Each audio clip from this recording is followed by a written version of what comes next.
Journalism is its mean in Turkey is case, court case.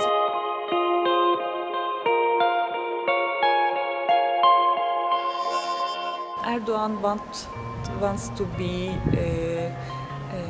president, and therefore he wants to be silent all of opposite.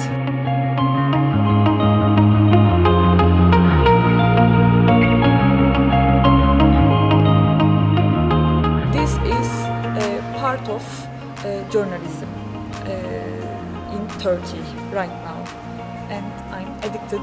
I'm not afraid. I'm going to write an article on Cumhuriyet, because I have to write article. I have to tell the truth to public, because they want to. They waiting for us tell the truth.